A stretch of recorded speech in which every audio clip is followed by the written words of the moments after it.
주 예수 그리스도로부터 은혜와 평강이 함께 하시기를 축원합니다.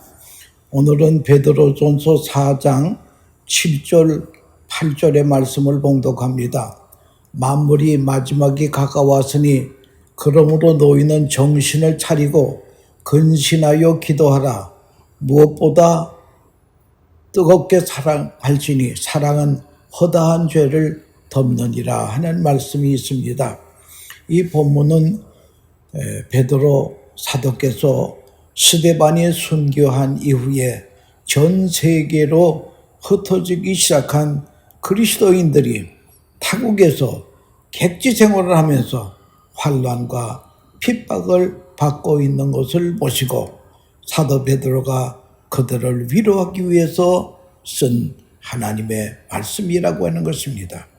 타국에서 객지 생활을 하면서 먹고 살기도 힘든데 신앙생활까지 한다라고 하는 것은 더욱 어렵습니다. 그래서 이들에게 격려와 위로가 필요했던 것입니다. 사도 바울은 이들에게 만물이 마지막이 가까웠으니 라고 했습니다. 만물의 마지막은 말세입니다. 예수님이 재림하소서 이 세상을 심판하시는 날을 말합니다. 이날 세상 사람들은 심판을 받고 멸망하지만 예수 믿는 사람들은 영광을 얻게 됩니다. 우리가 그날을 그토록 기다리는 것은 모든 고생 끝나고 이제는 주님을 메시고 영원한 천국 생활이 시작이 되기 때문입니다. 그래서 베드로는 만물이 마지막이 가까웠으니 조금 더 참고 견디라. 영광을 얻는 날이 올 것이라고 당부하면서 위로하는 것입니다. 그러므로 예수 믿는 사람은 아무리 힘들고 어려워도 조금만 더 참고 견디면 주님이 재림하시는 그날에 영광을 얻게 될 것입니다. 지금은 만물의 마지막이 가까웠음이 분명합니다. 세상을 보아도 그렇고 우리의 죄악이 극에 달하는 것을 보아도 그렇습니다. 매년 환난과 재난이 점점 심해지는 것을 보아도 알 수 있습니다. 금년에도 지구 곳곳에 기록적인 홍수가 있었습니다. 우박이 처처에 내렸습니다. 처처에 지진이 있었습니다. 메뚜기 때 재앙이 있었습니다. 노아 홍수 직전에 동물들이 방주에 올라탑니다. 동물의 움직임이 이게 말세의 또 징조라는 거예요. 그러나 오늘날 코로나 바이러스를 위시해서 모든 전염병이 이 동물에게서 나왔다고 하는 것에 우리가 주의를 기울여야 된다는 거예요. 그래서 마지막이 가까웠으니 정신을 차리고 있으라. 이 모든 징조는 말세의 사인이다.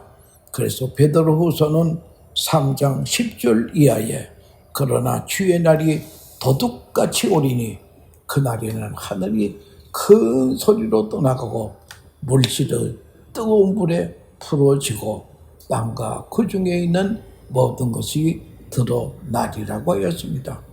그러면 이 말세에 우리가 경건하게 살려면 어떻게 해야 됩니까?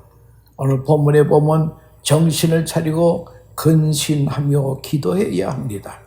베드로전서 5장 8절 9절에 근신하라 깨어라 너희 대적 마귀가 우는 사자같이 들어다니며 삼킬 자를 찾나니 너희는 믿음에 굳게 서요 그를 대적하라고 했습니다. 여러분 우리 이 말세에 정신을 차리고 기도해야 될 이유가 원수 마귀가 자기의 때가 얼마 남지 않는 것을 알고 우는 사자같이 돌아다니며 삼킬 자를 찾고 있기 때문에 그러므로 우리는 정신을 차리고 기도해야 합니다. 마귀와 싸워 이기는 길은 기도밖에 없습니다. 왜냐하면 우리가 하나님께 기도하면 하나님께서 나를 대신해서 싸워 주시기 때문에 그렇습니다. 그래서 우리가 이기는 것입니다. 둘째는 무엇인가 하면은 말세에 경건하게 살려면 사랑하고 봉사하는 생활에 힘써야 된다는 거예요. 베드로전서 4장 8절 이하에 무엇보다도 뜨겁게 서로 사랑할지니 사랑은 허다한 죄를 덮느니라 라고 하는 말씀이 있습니다. 여러분, 야고보서 1장 27절에 하나님 아버지 앞에서 정결하고 더러움이 없는 경건은 고아와 과부를 그 환난 중에 덜보고 또 자기를 지켜 세속에 물들지 아니하는 것입니다. 두 가지입니다. 내가 세속에 물들지 아니하고 내 주위에 어려운 사람들을 돕고 사는 것입니다. 이렇게 어려운 시대에 우리도 어렵지만 외면당한, 소외당한 어려운 사람들이 있다라고 하는 것입니다. 마태복음 25장 최후의 심판날입니다. 예수님은 오른쪽에 있는 양과 같은 사람, 왼쪽에 있는 염소와 같은 사람을 둘을 나눈다 그랬습니다. 오른편에 있는 양과 같은 사람들에게 너희는 내가 배고팠을 때에 먹을 것을 주었고 헐벗을 때에 입을 것을 주었고 내가 외로워할 때에 나를 위로하였느니라. 우리가 언제 그런 일이 없었는데요. 주님을 만난 적이 없었는데요. 그랬더니 이 세상에서 지극히 적은 자에게 한 것이 곧 나에게 한 것이라고 말하십니다. 오늘날 코로나 바이러스 시대에 우리 동포사회도 어려움을 당한 사람들이 많이 있습니다. 그래서 우리 교포단체 중에 21 희망이라고 하는 재단에서 외치는 슬로건이 무엇인 우리 뉴욕 사회 동포들이 한 50만 명 사는데 우리가 1불씩 내면 50만 불이 된다는 거예요.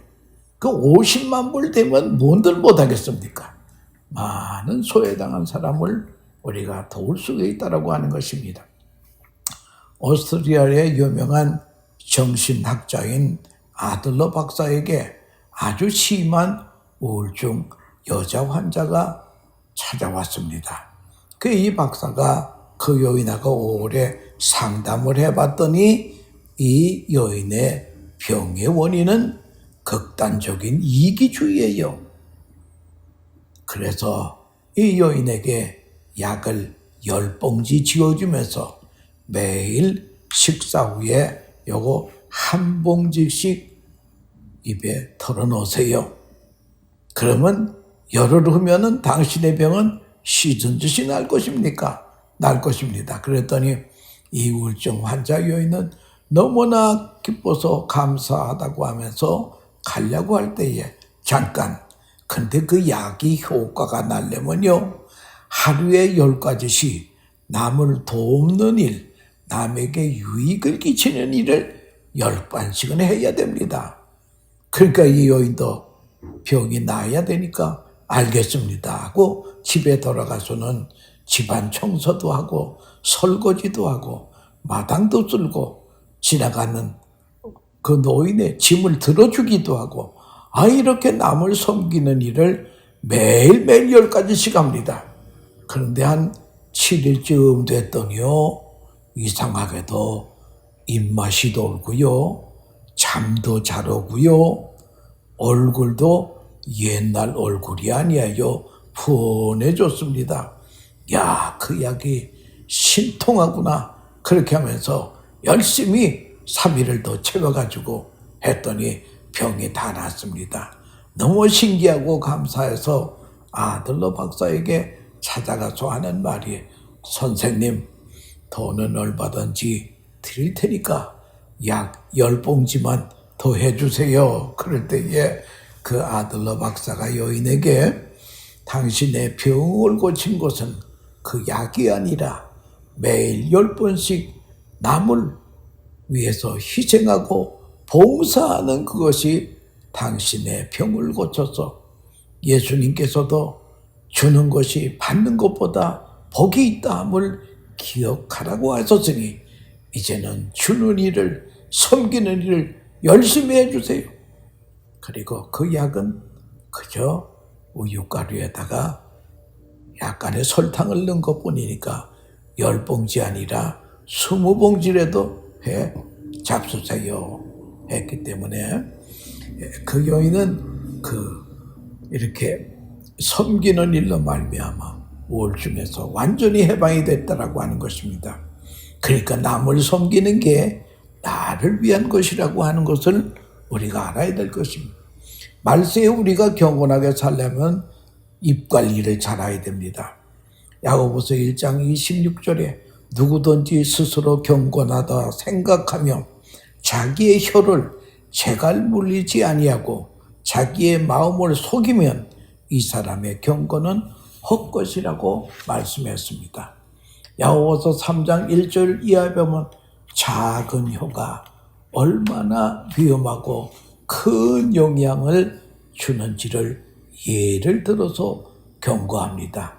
작은 혀는 큰 배의 방향을 결정하는 뒤에 작은 키와 같습니다.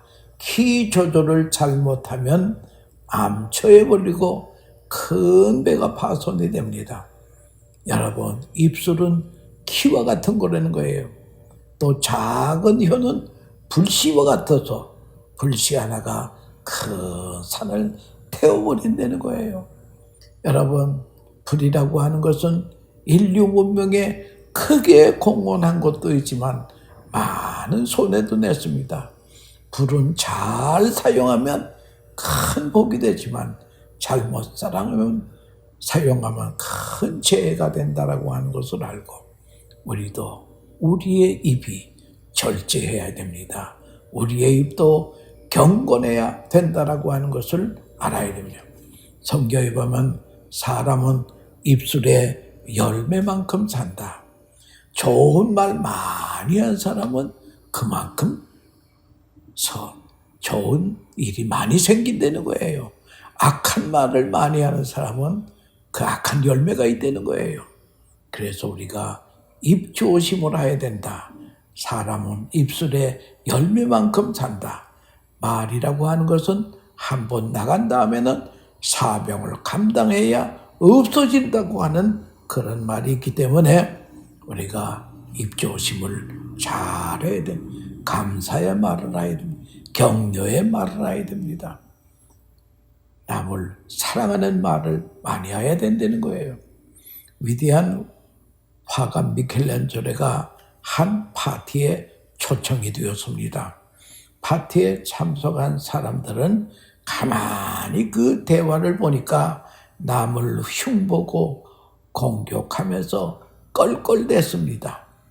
그럴 때 미켈란젤로가 여기에 가담하지 아니하고 침묵만 지키고 있자 사람들이 왜 같이 이야기하지 않느냐고 물었습니다.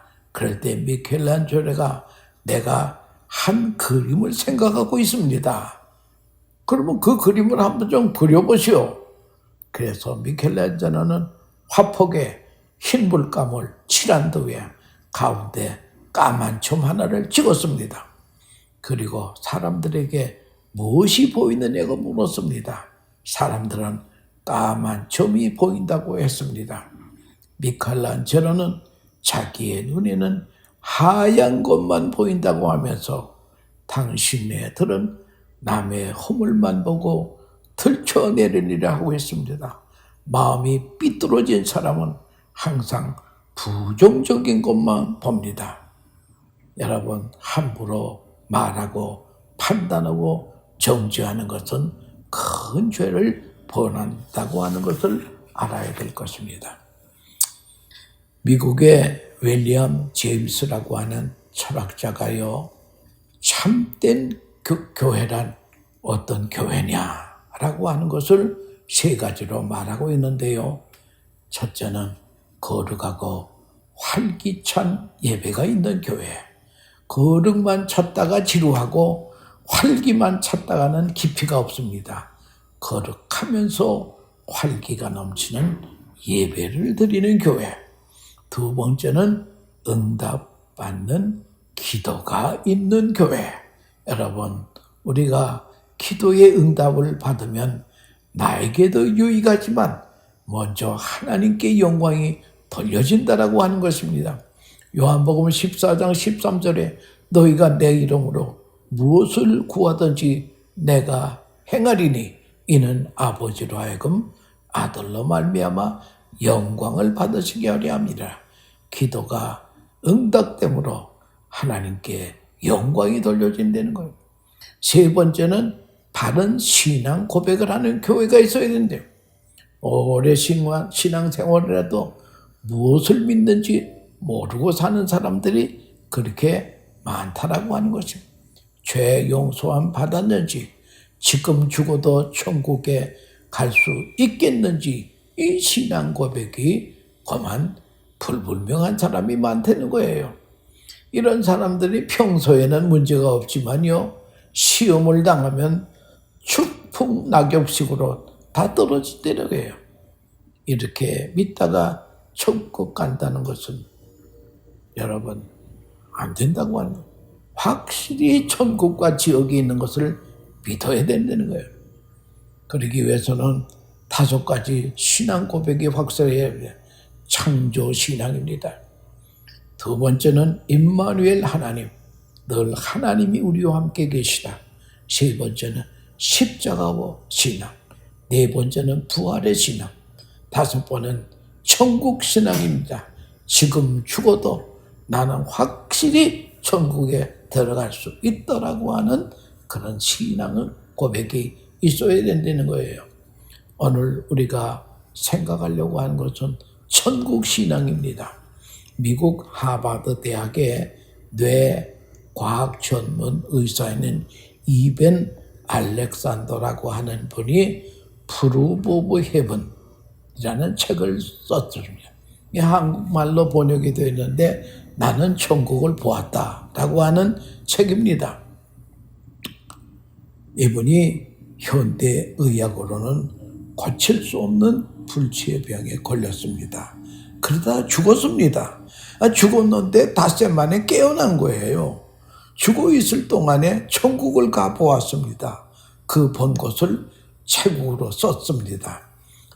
죽었을 때의 체험을 임사체험이라고 하는 책인데요. 그는 뇌과학 박사입니다. 천국과 지옥을 안 믿었습니다. 천국과 지옥은 하나의 종교적인 상징이라고 생각했습니다. 우리 동양 사람들이 영을 이제 좋다라고 하는 것을 상징하듯이요. 영은 사실 존재하지 않는 거거든요. 그런 분이 죽어서 천국을 가본 것입니다. 본 것이 너무나 생생합니다. 너무나 리얼합니다. 지상의 생활은 아득한 옛날로 기억되고 생생한 체험을 닷새 만에 보고 깨어났습니다. 그리고 천국에 대한 확신을 이젠 의학 박사이지만 가지게 되었습니다. 그리고 주위의 사람들에게 말합니다. 동료 교수들에게 나를 이상한 눈으로 보지 마세요. 내가 죽어 있는 동안 나에게 이런 말 저런 말 했지요. 내가 다 기억하겠습니다. 자기의 아들, 딸들에게도 안 믿으니까 내가 죽은 후에 내 손을 붙들고 이런 말 저런 말 하지 않았느냐 그랬더니 모두 놀라는 것입니다. 그리고 자기의 생생한 체험을 글로 썼습니다. 이게 아마존 북스토어에서 베스트셀러가 되었습니다. 그 후에 그는 완전히 달라졌습니다. 천국은 실존하심을 그는 강조하고 있습니다. 1950년대에 레이먼드 무디라고 하는 의사가 있었는데요. 이분은 철학 교수로 하다가 생각을 바꾸어서 메디컬 스쿨에 가서 의학을 공부했습니다. 졸업하여 정신과 의사가 되었습니다. 그런데 3년마다 특이한 일이 있는데요. 의학적으로는 죽었는데 3일 만에 깨어난 사람들이 들어있습니다. 이분은 철학을 연구한 사람이기 때문에 이분들의 이야기를 들어보면 모두 비슷합니다.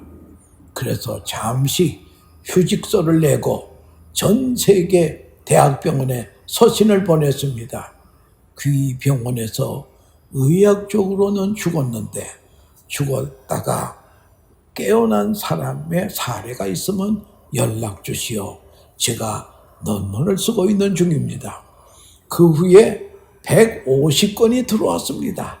그래서 녹음기 하나를 들고 일일이 다니면서 녹음을 했습니다. 당신이 죽어 있을 동안 어떤 체험을 했습니까? 정리를 해서 책을 썼는데 그것이 Life After Life라고 하는 것입니다. 이것을 조선일보 논설위원이 번역을 해서 사후생이라고 하는 말로 우리나라로 번역이 되었는데 이것이 1950년대에 굉장히 영향을 준 책입니다. 어떤 사람이 음주운전하다가 상대방의 차를 받아 죽었습니다.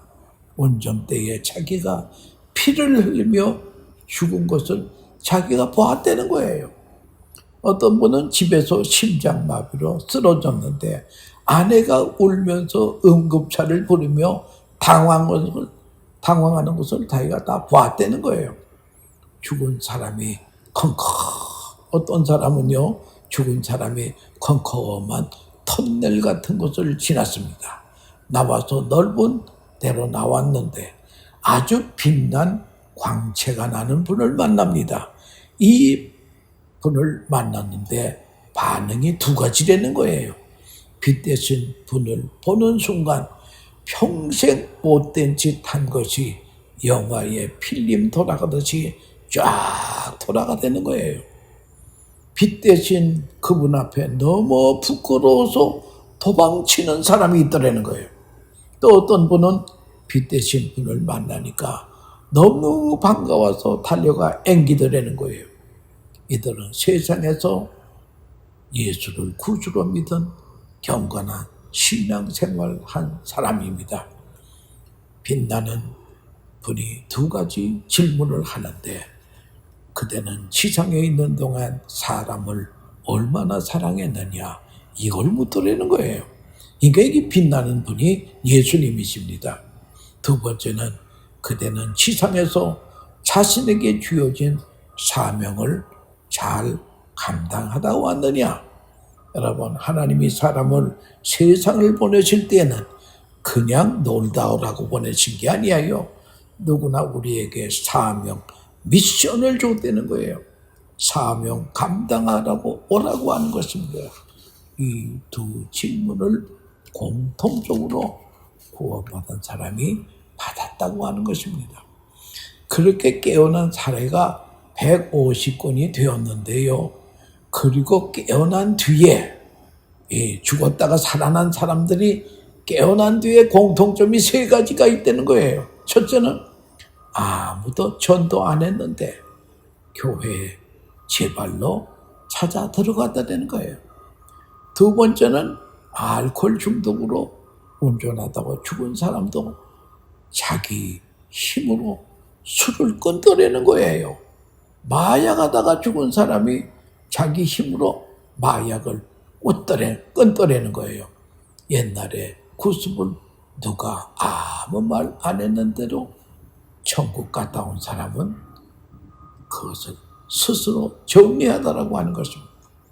그리고 이 천국 갔다 온 사람들은요, 이 땅에 살면서 어떤 일을 하든지 섬기며 살다가 돈을 벌었다 하면 그걸 가지고 불쌍한 이웃을 돌아보며 사왔답니다. 어떤 사람은 아파트 경비원을 하다가 청소부를 하다가 돈을 몇 푼 받으면 그것으로 불우이웃을 도왔다는 거예요. 어려운 사람에게 베풀면 살았다. 이것이 Life After Life라는 책에 나온 내용입니다. 우리는 천국과 지옥을 확실히 믿습니다. 나는 오늘 죽어도 천국에서 깬다는 구원의 확신이 있어야 됩니다. 요한복음 5장 24절에 내가 진실로 진실로 너에게 이르노니 내 말을 듣고 또 내 보내신 자를 믿는 자는 영생을 얻었고 심판에 이르지 아니하나니 사망에서 생명으로 옮겼느니라. 여러분, 영생의 소재를 분명히 알고 있으면 예수 안에 영생이 있다는 거예요. 가룟 내가 수고한 청년에게 성경을 한 권 주면서 성경책 속에 100불도 끼워 주었습니다. 이 청년이 성경책을 받으면 그 안에 돈도 같이 받는 것 아니겠습니까? 예수님을 구주로 영접했더니 예수 안에 영생도 같이 받게 된다라고 하는 것입니다.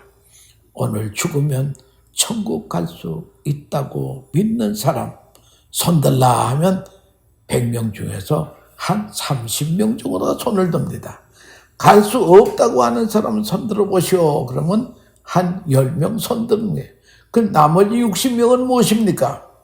죽어봐야 안 되는 사람이에요.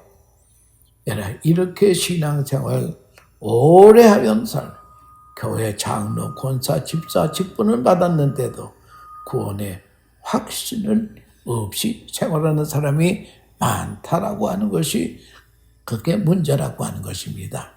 그래서 제가 목회할 때에 성경 공부를 하면서 여러분 구원의 확신 있는 사람이 그렇게 많지 않은데요. 구원받은 자의 특징을 소개하려고 합니다. 그게 여러분들을 자문자답 해보세요. 특징이 무엇인가 하니 구원받은 사람의 특징이 무엇인가 하면은 부지 중이라도 죄를 지었으면 불편함이 느껴서 이러면 안 되는데 하고 죄를 고백한다. 두 번째 특징은 무엇인가 하니 사랑에 부담감을 가진다. 불쌍한 사람 보면 도와줘야 되겠다고 하는 마음이 생긴다는 거예요. 이게 구원받은 자의 특징이라는 거예요. 그리고 세 번째 특징이 무엇인가 하니 만약에 비행기를 타고 여행을 하다가 옆에 앉은 사람이 성경책을 들고 성경을 읽는 것을 보면 반가워요. 왜? 이 사람이 예수 믿는 사람이로구나. 예수 믿는 사람 만나면 반갑습니다. 근데 구원받지 못한 사람은요, 예수 믿는 사람 보면 이 쪼다 같은 사람 만나서 재수가 없네. 이런 사람은 구원 못 받은 사람이에요. 왜 그런가 하면은 새들도요, 기시 같은 새끼리 보인다고 하는 말이 있지 않습니까? 까마귀는 까마귀대로, 참새는 참새대로, 구원받은 사람은 구원받은 사람끼리 만나기를 좋아합니다. 여러분, 그래서 자신에게도 세 가지 질문을 해보세요. 만약 내가 죽어 천국 문에 들어가려고 하는데 베드로 사도가 죄 지은 인간이 여길 어디라고 들어오려고 하느냐? 만약 베드로 사도가 그런 질문을 하면요, 예, 저는 죄 많이 지은 사람인데 내 죄의 값을 주님이 십자가를 통해서 내 값을 완전히 지불해 줬습니다. 저는 하나님이 인정하는 의인입니다. 나는 죄에는 죽고 의에는 산 사람이요 그리스도와 연합한 자입니다. 이 말을 항상 우리가 준비하고 살아야 된다라고 합니다. 여러분, 이름을 대면 다 아시는 캐톨릭의 어떤 교황이 이런 말을 한 것을 내가 신문에서 보았습니다. 그것도 오려두기도 했습니다. 어떤 교황이 이런 말을 합니다. 자비하신 하나님이 지옥에 간 사람이 불구덩이에서 영원히 죽지도 못하고 애쓰는 것을 어떻게 보시겠습니까? 그래서 예수 믿지 않던 영혼은 그저 우주에서 소멸되고 맙니다. 지옥은 없습니다. 자비로우신 하나님이 지옥을 안 만들어 놨다는 거예요. 여러분, 이것은 완전히 성경적으로 볼 때 이단 사상이라는 거예요. 성경은 하나님의 엄청난 사랑을 믿지 않고 배신한 사람은 영원히 꺼지지 않는 불구덩이에서 신음하고 있다고 하는 것이 말씀이 우리에게 가르치는 것입니다. 여러분, 부자와 거지 나사로 이야기를 알지 않습니까? 천국과 지옥은 반드시 있습니다. 천국과 지옥이 있다고 하는 사실을 믿고 천국을 대비하고 사는 복된 하나님의 자녀들 되시기를 축원합니다.